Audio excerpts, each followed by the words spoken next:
What's up everyone, welcome back to my stagnant channel. 6 months ago the expectation of today's video would probably be something along the lines of Monkey Lane BTD 6 walkthrough, but instead the reality is we're going to be doing some more Resident Sleeper mods. Just kidding, at least it's better than doing the same old thing in arenas all the time, and it's pretty interesting discovering the unique mechanics of these new towers in this May mod too. Hard to appease everyone though, including myself, when we're not left with much content to put out from Ninja Kiwi's side during this rough winter break, so expect to see more of the same. Unless you guys have some ideas to spice things up, whether it be a video idea or just some cool segment I can slide into my commentaries. Speaking of which, a couple segments coming later. First things first, we gotta lay down all the blueprints to this video. That probably didn't make very much sense, so in other words, I'll be explaining this video's featured tower, the Poison Gunner, as well as explain the special game mode Tyler and I are playing on. First let's just get the game mode explanation over with, since that's all we'll be playing on here. It's called Virus Mode, although it's incorrectly labeled as Lunatic in the middle there. The gist of the game mode is this. Towers are more expensive, and the AI Bloons are even stronger than before, that is all. Doesn't sound like very much, but when the AI Bloons are already ridiculous as hell in classic mode, imagine how much of a pain they'd be on here, one of the negative effects being a massive surge in combo Bloons. How about hyper-clumped greens to go on top of that as well? I had to use my B/Card Storm to survive while Tyler dies without using it. Rip in peace, my friend. So the fact that Virus Mode contains exponentially more combo Bloons forces me to change up my strategy quite a bit, since not all towers are able to detect combo, the Poison Gunner tower included. Now slightly off topic, I don't know whether to call this thing the Poison Gunner, Wizard, Tower, or Monkey, because any of those four can be equally as appropriate to describe the visual and mechanics of the tower. I'm just going to go with the first one since I used the term gunner multiple times already. Anyways, as I was saying earlier, the Poison Gunner can't detect combo for all upgrades, I believe, so that makes it essentially worthless in this game mode if you didn't bring along a mortar, village or monkey sub. And as you can see, I didn't bring either of those three in this Blastopopolis match. That's because I didn't realize every single bloon would eventually turn into comma starting round 10 at the time I was playing this. This was only the second virus match Tyler and I played, and there was nothing in its description that mentioned a hike in combo Bloons.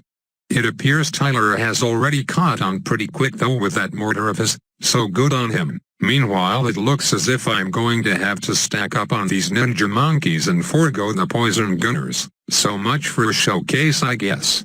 That's okay though, I can still explain what it does before the part where you'll eventually get to see a lot of it in action. Just note that again, all price costs on this game mode are tacked up by 10%, so if I mention a price number different from what's shown in game, you'll know why. The base upgrade costs $275, not the $305 listed, but either way it's pretty damn good for its price. Its wizard-like bolt projectile can pierce through 2 bloons, and it applies poison to both of them, which is essentially another word for napalm, a damage over time effect. Just instead of setting the bloon on fire, it covers them with thick green glue. I should also note the tower shoots lightning fast, making it one of the better 0-0 towers in May mod, at least efficiency-wise. You'll notice I care a lot about efficiency, and it goes back to my good old elementary school days, where our gym class used to consist of friendly basketball matches.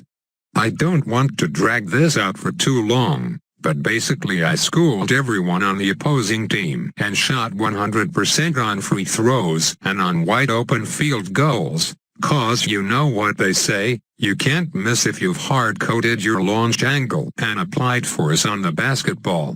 But yeah, let's get back on topic. Here are the fairly cheap first-tier upgrades, $300 and $275 respectively.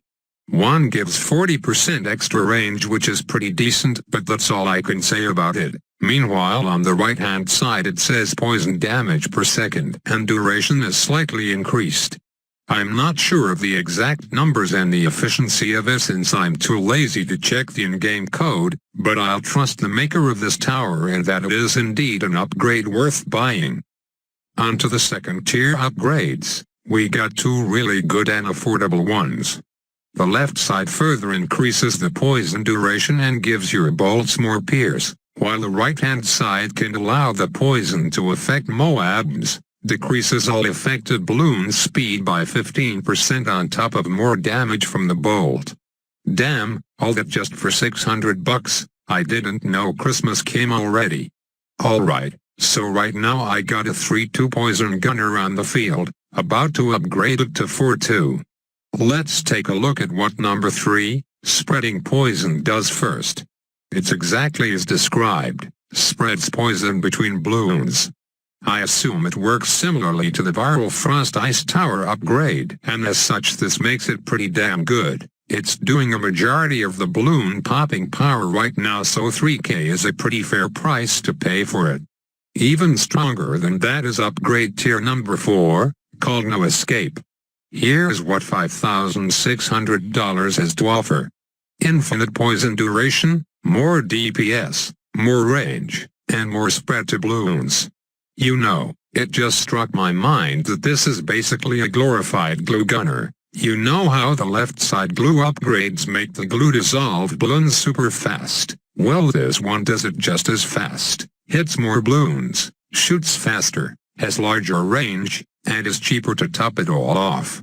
I'm still scratching my head over how the 4th tier left side glue costs $10,000 still. It probably isn't the best idea to compare Maymod towers to Ninja Kiwi towers, but comparisons aside, it's still insane for how limited that garbage of an upgrade it is. This poison gunner upgrade I can get behind though. It basically shits on everything except Moabs, cause it appears the poison status doesn't stack, so you can't spam these gunners over the map and expect to get great results. 1/4 tier is probably the max you should get. On to the right side now with the 3rd tier upgrade, Poison Cloud. Pretty interesting upgrade, if I do say so myself. What it does is lay down some green goo on the track whenever it fires, and this goo appears to pop a certain amount of balloons and also apply poison to them. Kind of like road spikes in a sense. I'm not entirely sure it affects Moabs, but if it doesn't, then you're better off with just getting a 4th tier poison gunner to do the dirty cleanup work. Last but not least is the gunner ability, but we just recently started up this next match, so I can't show you what it does as I'm explaining it, so let the description explain it to you. From what I'm hearing, it seems this is a ninja ability copy, with an added feature of poison gunner buffs. You may have seen me click the ability 1 or 2 times last game, and something real interesting happened. Stay tuned in 1 or 2 minutes, and I'll tell you what's up. Right now I gotta take a quick break to tell you guys some breaking news. It's real important, so listen up. So if you remember a couple of weeks ago in a video I mentioned that I finally made it as in made an impact on the most popular blog on the internet, the Ninja Kiwi blog.